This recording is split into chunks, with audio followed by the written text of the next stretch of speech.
Brand yang tidak disangka-sangka banyak juga penggemarnya, Weezer Kaylin HE10. Ini juga pengalaman yang unik dari Sound Dignity karena pertama kali kita bahas brand Weezer. Biar gak panjang lebar, bumper dulu.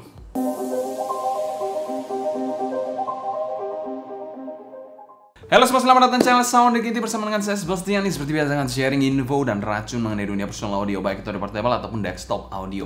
Kali ini kita kedatangan dari salah satu in-ear monitor brand Weezer. Weezer sendiri adalah salah satu perusahaan yang sudah berdiri sejak tahun 2015. Jadi bukan perusahaan yang seumuran jagung lah.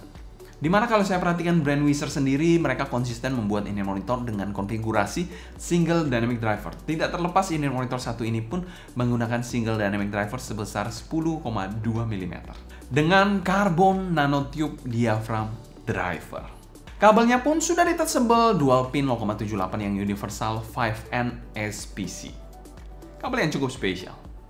Dan in-ear monitor ini dipasarkan di angka 1 jutaan lah, kurang lebih 1 jutaan. Dan kita mau thanks berat untuk sponsor video kali ini, yaitu Weezer sendiri yang telah mengirimkan in-ear monitor ini untuk dapat kita review pada channel Sound Dignity. Dan link pembelian saya taruh di kolom deskripsi di bawah. Dan disclaimer juga, review ini adalah 100% opini pribadi saya. Selain kita bahas packaging dari Kaylin HE10 ini, Weezer HE10 ini di packagingnya pernah kita bahas di video terpisah, kalian bisa cek aja di link di atas. Dan sensasi unboxingnya, packagingnya pun tidak pelit, tidak sombong, diberikan 3 macam jenis air tips di sini juga, itu very nice. Dimana detail-detail kecilnya juga diperhatikan di in-ear monitor atau packagingnya dari in-ear monitor satu ini. Dan yang paling penting sensasinya itu berkesan banget. Dan secara umum kami berikan skor A+ untuk packagingnya. Selanjutnya kita bahas build quality dari in-ear monitor satu ini. Oke, untuk build quality dari in-ear monitor satu ini, dia sendiri kalau saya lihat mungkin berbahan aluminium atau metal lah nih. Mungkin kalau saya salah, mungkin metal lah yang gampang. Dimana housingnya ini berwarna abu-abu dan ada satu fan hole di sini dan ada satu lagi di bagian sini. Jadi total ada 2 dan di sini ada markingnya. Jadi di bagian depan ini tidak ada apa-apa, cuma hanya penanda left dan right. Ya, ini very nice, ada warna merah dan hitam di sini. Lanjut kita ke bagian nozzle-nya. Nozzle-nya ini berbahan berbeda, sedikit berbeda finishingnya. Finishingnya yaitu berbahan brass gitu dan ada lipsnya seperti ini. Sangat mewah sih finishingnya menurut saya. Kalau kalian lihat ke sini, besar atau diameter dari nozzle-nya ini mungkin sekitar 5 mm ke atas dan sudah ada filter mesh-nya berbahan metal juga. Kalau kita lihat ke bagian faceplate, faceplate-nya ini berbentuk cembung seperti ini dengan logo Weezer di sini. Dan juga ada list brass atau gold di samping-sampingnya faceplate-nya. Jadi memberikan kesan yang lebih elegan sih menurut saya. Untuk pinnya sendiri juga ada list brass atau gold seperti ini, memberikan kesan yang juga mewah. Dan ini adalah dual pin 0,78 mm yang universal. Dan kabelnya sendiri berwarna abu-abu coklat seperti ini, mungkin coklat sih. Dan sudah ada air hook yang preform seperti ini.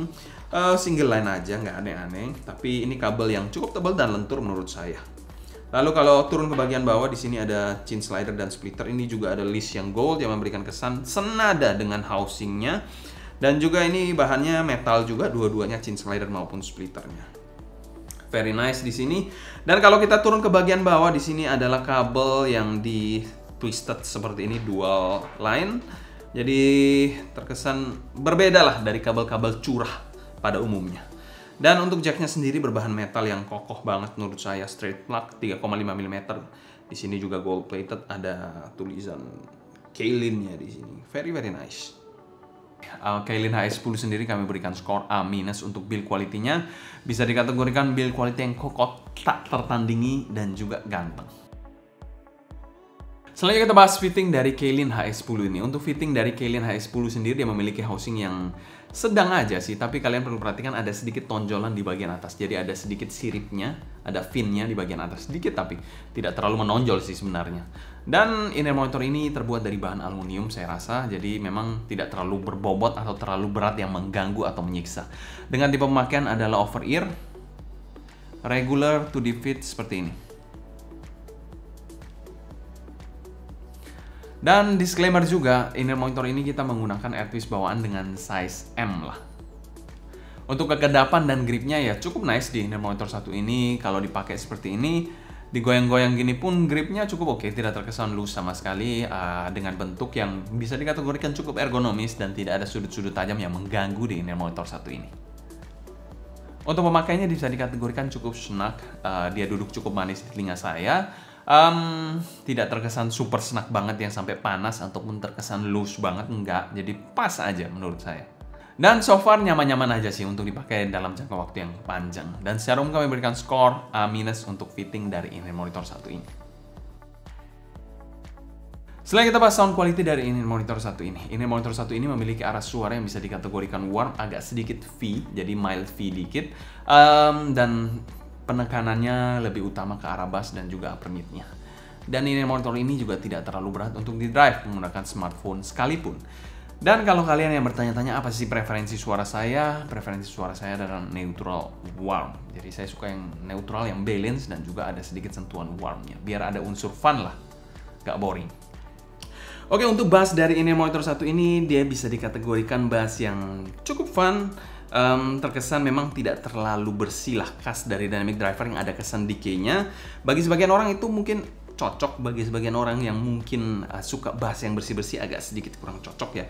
Bassnya ini tebal, cukup tebal, tapi agak sedikit lambat. Jadi kesan bassnya, ekor bassnya itu masih terkesan ada. Untuk impact-nya sendiri menurut saya bagus di inner monitor satu ini untuk kelas harganya. Walaupun bukan yang terbersih dan tercepat banget. Untuk pulse-nya juga cukup dalam lah terasa di sini. Bassnya sendiri memang sekali lagi bukan bass yang bersih, dimana memang secara kuantitas cukup fun, cukup memuaskan untuk kalian mungkin yang bass head nyerempet-nyerempet, tapi bukan yang super banget, super besar banget, enggak. Proporsinya cukup oke lah, tapi bukan sampai bass yang super lambat kayak blonde gitu, atau bass yang bleber-bleber, enggak. Ini bassnya cukup nice, cukup oke lah kuantitasnya, dan cukup terkontrol. Lalu kalau kualitasnya sendiri memang not the best, bukan yang terbersih, bukan yang tercepat sih untuk kelas dynamic driver. Tapi sekali lagi ini memang bass yang lebih ke arah pleasing untuk didengarkan, yang lebih nyantai, enjoyable dibandingkan bass yang untuk mendengarkan detail-detail. Jadi itu sih. Jadi bass yang lebih nyantai, bass yang lebih ngalun lah konteksnya. Untuk selera saya sih memang agak terlalu segmented, agak terlalu kurang cepet lah di bass inner monitor satu ini. Untuk mid-nya sendiri di inner monitor satu ini posisinya agak mundur, male vokalnya bodinya pas dengan dinamika yang kurang luas menurut saya. Artikulasinya biasa tapi emosinya cukup bagus, apalagi di lagu-lagu yang mellow. Kalian dengerin yang vokal cowoknya tebel-tebel, enak di inner monitor satu ini. Cukup smooth dan ngayun vokalnya.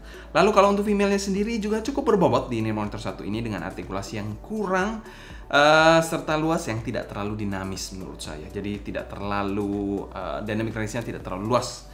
Gampangnya begitu. Tapi dalam konteks yang terkontrol dan ngalun juga untuk female-nya. Untuk shouting-nya sendiri memang ada sedikit-sedikit nyerempet tapi masih oke lah ini monitor satu ini. Selain itu presentasi instrumennya sedikit lebih maju tapi terkesan sopan juga di ini monitor satu ini.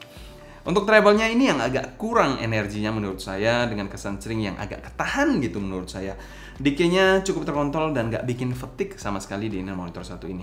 Ekstensinya not bad dengan detail yang agak kurang keluar. Itu ya mungkin sedikit nitpicking dari saya. Dan secara keseluruhan tonal dari HS10 ini kami berikan skor B+, dan menurut saya ini adalah suara yang segmented lah. Bass yang ngalun, bass yang nyantai, mid-nya juga agak sedikit laid back, jadi memberikan kesan kalian kayak tea time gitu, nyantai, duduk di konser itu, duduk di second row, jadi enak lah. Treble-nya juga nggak nyerang, jadi bukan tipe yang analytical side, tapi lebih ke tipe yang fun side, yang enjoyable side lah di inner monitor satu ini. Selanjutnya kita bahas teknikalitas dari inner monitor satu ini. Presentasi dari inner monitor satu ini adalah presentasi yang ngayun, smooth, dan juga nyantai banget menurut saya. Untuk timbernya sendiri dari inner monitor satu ini menurut saya cukup nice, walaupun agak sedikit kurang bite, kurang gigit aja menurut saya, kurang energinya dikit sih. Untuk soundstage-nya dari inner monitor satu ini dia memiliki wide yang cukup lebar, itu pretty good. Tapi sayang depth dan juga hit-nya tidak terlalu bagus. Jadi simply 2D, two-dimensional yang biasa aja sih. Untuk bagian detailnya sendiri, detailnya so-so aja, tidak terlalu meng-highlight banyak mikro detail di presentasinya. Untuk clarity-nya dari ini monitor satu ini agak sedikit kurang clear, mungkin karena attack dari tuningannya sendiri ya, dari driver atau tuningannya sendiri ya, memang attack-nya itu agak sedikit tumpul menurut saya. Separasi imaging dan positioning, separasi ini cukup baik di monitor satu ini. Sebenarnya dia dapat membagi vokal dan instrumen dengan cukup baik, cukup jelas di situ, instrumen dengan cukup jelas, tapi disayangkan imagingnya kurang dengan positioning yang tidak terlalu presisi banget sih. Dan secara umum kami berikan skor B aja untuk teknikalitas dari ini monitor satu ini. Sebenarnya pretty good lah kalau kalian memang suka dengan suaranya. Teknisnya saya bilang nomor 2 lah, karena memang ini menurut saya agak segmented tonalnya, tapi kalau kalian masuk ke genre lagu atau playlist kalian, ini very nice. Selain kita bahas pro dan cons dari ini monitor satu ini. Cons dari ini monitor satu ini yaitu suaranya agak segmented. Jadi memang tidak semua orang, bukan tipe yang all-rounder yang bisa dihajar semua lagu gitu, enggak. Dia agak segmented, lebih ke arah-arah yang lebih nyantai, ngayun. Kalau kalian anak senja, saya rasa lagunya masuk. Ataupun suka lagu-lagu yang melo-melo, yang sedih-sedih, melankolis, ini cocok sih. Untuk pro-nya dari ini monitor satu ini yaitu safe tuning banget, jadi safe sounding juga ini monitor satu ini. Jadi sebenarnya kalau kalian cari yang cacat, misalkan sibilance, shouty, ataupun terlalu nyerang, ataupun gimana-gimana, nggak ada. Jadi tidak terkesan pedas juga di ini monitor satu ini, jadi bisa dikategorikan safe. Bahkan terlalu safe kalau untuk selera saya. Pro yang kedua yaitu packagingnya mewah banget, dengan pro yang ketiganya yaitu build-nya yang ala sultan juga. Untuk value for money dari Kaylin HS10 ini kami masukkan pada kategori fair value dan kami berikan skor B aja. Kesimpulan, Kaylin HS10 sendiri hadir dengan suara yang cukup segmented. Untuk selera saya sendiri sedikit kurang sparkling bagian treble-nya sih. Tapi ini memang in-ear monitor yang sekali lagi segmented dan cocok untuk kalian yang mencari suara yang ngalun, nyantai, smooth, ya agak laid back sedikit suaranya, ini cocok sih. Mungkin sekian dulu untuk cerita saya mengenai Kaylin HS10 ini. Kalau kalian suka, jangan lupa subscribe, klik tombol like, follow Instagram, TikTok, and Discord kita @sounddignity agar kalian tidak ketinggalan update terbaru mengenai dunia portable dan desktop audio.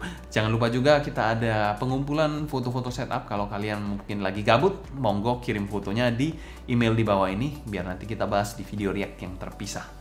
Kalau kalian ada pertanyaan seputar Kaylin HS10 ini, feel free juga tulis pertanyaan kalian di kolom komentar di bawah. Mungkin sekian dulu untuk video kali ini. Saya Sebastian dari Sound Dignity. Pamit undur diri, sampai jumpa di video berikutnya. Happy listening, stay healthy, and ciao.